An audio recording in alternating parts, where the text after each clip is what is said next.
Fanático vascaíno, fanática vascaína, bom encontrar você aqui nesta terça-feira para o nosso café super especial, 12 de maio de 2026. Vamos aos destaques, porque hoje é um dia histórico, uma reunião que pode mudar os rumos da SAF vascaína. Você vai entender como, por quê e o que vai rolar nesta reunião. Vamos falar sobre a preparação para o jogo de amanhã, 7 da noite, Copa do Brasil. Vale a vaga na fase oitavas de final da competição. Tudo isso e muito mais agora, então já peço a você o seu like. Mãozinha que está aqui embaixo, que é super importante para o nosso canal, ajuda demais o nosso conteúdo, dispara para geral, compartilha e se é novo, se inscreve bem pouquinho para chegarmos em 240 mil amigos fanático vascaíno. Bom, amanhã tem jogo, né? Vale vaga na fase oitavas de final da Copa do Brasil. O Vasco tem a vantagem de jogar pelo empate. O Vasco, aliás, não só o empate, né? Pode até perder por um gol de diferença. Então já tem algumas vantagens no jogo, porque venceu bem, 2-0, jogando fora de casa. Pode até perder por 1-0, né? Ou por um gol de diferença, que mesmo assim garante a vaga. Fato é que não pode perder, não pode empatar e tem que ganhar e jogar bem. Primeiro tempo, domingo, foi um primeiro tempo muito bom, segundo tempo nem tanto, mas o suficiente para garantir 3 pontos. Aliás, eu quero falar sobre pontuação no Campeonato Brasileiro, hein? Siga até o final do vídeo que você vai ficar surpreso, porque por essa você não esperava e não tinha pesquisado. Eu que resolvi dar uma olhada e você vai ficar surpreso com o dado que eu vou trazer para você. Mas falando de Copa do Brasil, o técnico Renato Gaúcho, de novo, vai fazer aquele famoso rodízio, mesclar alguns jogadores, algumas peças, pensando na frente, porque tem jogo difícil, sábado contra o Internacional fora de casa, e tem também, depois, na sequência, a Sul-Americana, que a gente está ali brigando na liderança, né, do grupo para avançar para as oitavas de final. Então o Renato vai mexer de novo no time. Fato que Paulo Henrique e Barros estão à disposição, acho só que o Barros volta como titular, o Paulo Henrique não, e o Paulo Henrique deve jogar amanhã, né, já que o Puma, para mim, tomou totais condições de assumir a vaga. É o novo titular do Vasco.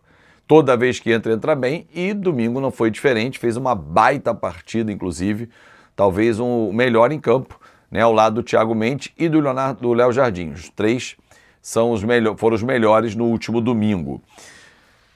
Bom, deixa eu falar sobre reunião hoje. Gente, olha só.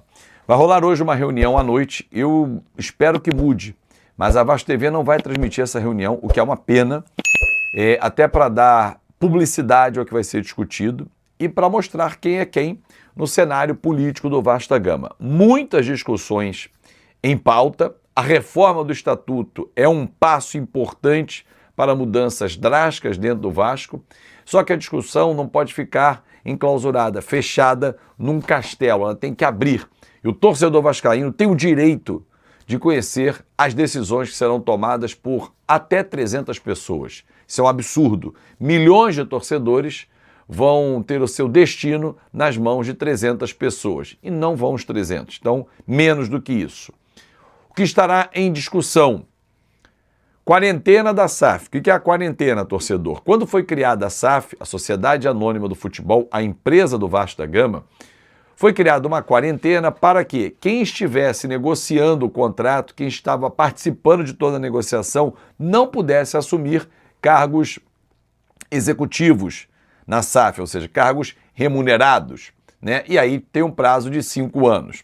Só que o estatuto da SAF, por exemplo, não indica que qualquer dirigente de outro clube ou qualquer pessoa que não seja torcedora do Vasco assuma um cargo executivo e tome decisões. Por exemplo, você já imaginou o Marcos Braz, CEO da SAF do Vasco? Pois bem, se amanhã o Marcos Lamáquia assume e tem essa brilhante ideia, nada o impede, porque o estatuto não impede. Mas impede, por exemplo, do Pedrinho ser um CEO da SAF do Vasco, impede do Levenciano, Luiz Roberto Levenciano, ser um CEO da SAF. Pessoas capacitadas e dentro, cada um da sua área.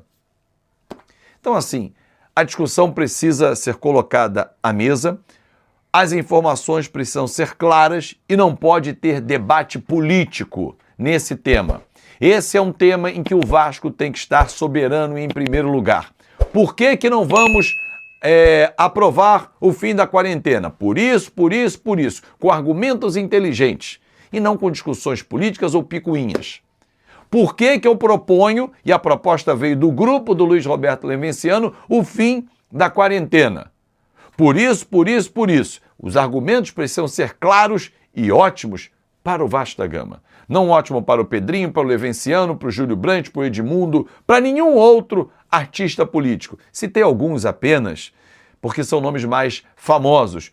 O Jorge Salgado, Alexandre Campelo, né? Euriquinho. Nenhum artista tem que ser bom para o Vasco. Tem que ser positivo para o Vasco. Outra discussão em pauta é em relação à remuneração. Eu acho um absurdo, sempre achei. Não existe essa de diretor remunerado, é não remunerado. Ele faz por amor. Aqui, ó, desculpa o meu linguajar. Não dá para o cara largar o seu dia a dia e viver só dando e não recebendo nada em troca do clube. Não dá, tem que ser remunerado, isso é um absurdo, porque a pessoa dedica. Pega, por exemplo, hoje quem está no poder, né, não remunerado, e pergunta como é que é o dia a dia dele, como é que é o dia a dia com a família. Só gasta, você acha que está certo? Ah não, mas o presidente Pedrinho, ele viaja tudo às custas do Vasco, bancado, mas isso é o mínimo. E ele deveria, ele hoje, amanhã o XYZ, depois o ABC, o DEF, quem assumir a presidência do Vasco tem que ser remunerado.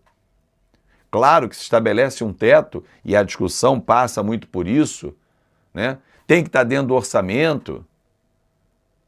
O que não é, isso para mim não é nenhum absurdo. E outras vice-presidências também que se dedicam. Porque senão você não consegue cobrar os caras. Porque o cara tem uma agência, ele é dono de uma empresa, aí ele vai ao Vasco depois. Isso acabou. O regime tem que ser profissional. Isso também entra na pauta, na discussão, hoje na reunião. De novo, acho uma pena que essa reunião não seja transmitida ao vivo, para que nós possamos ter conhecimento de quem é quem votou, quem aprovou, qual foi a proposta. Senão fica o disse-me-disse. Você conversa com um, conversa com outro, cada um diz uma história. Deixa as claras, presidente. Abra a reunião. Pedido que todo vascaíno faz. Por quê? Quem é vascaíno de verdade vai debater em alto nível. Pode ser contra, só não pode ser contra de sacanagem, porque a proposta veio do grupo tal, então do grupo tal eu não vou apoiar. Oda-se o Vasco. Não! Ao Vasco tudo, gente.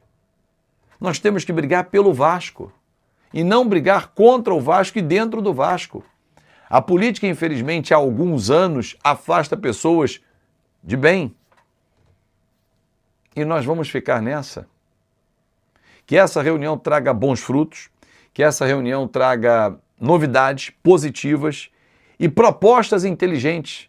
Podem não ser aprovadas as propostas levadas, mas elas podem ser modificadas para o bem do Vasco. Para o próximo investidor ter pessoas ao lado capacitadas e não ter que buscar no mercado pessoas que nem conheçam o que é o Vasco.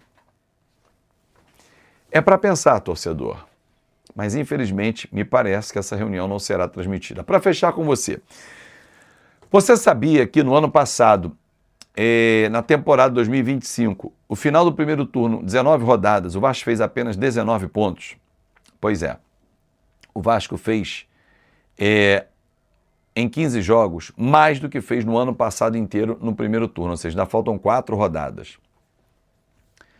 O campeonato para na 18ª rodada para a Copa do Mundo, mas uma perspectiva e uma projeção positiva, pelo menos 26 pontos o Vasco termina na 18ª rodada, ou seja, mais 7 pontos do que já foi no ano passado. 27, bem possível, 2 vitórias e um empate, né? Inter fora, Bragantino e Atlético Mineiro em casa. Isso só mostra que o trabalho de recuperação já deu certo. Se você pegar o corte da 5ª rodada até a 15ª, o Vasco tem a 4ª melhor campanha. Perde para Flamengo, Palmeiras e Fluminense. O Vasco é G4 no comando do Renato Gaúcho. E olha que o trabalho do Renato tem as contestações que nós fazemos, normal, não gosta daquilo, não gosta dali, aquela escolha e tal. Mas imagina se ele está nos 4 jogos iniciais. 8ª posição hoje. Em que posição o Vasco pode terminar quando parar para a Copa do Mundo?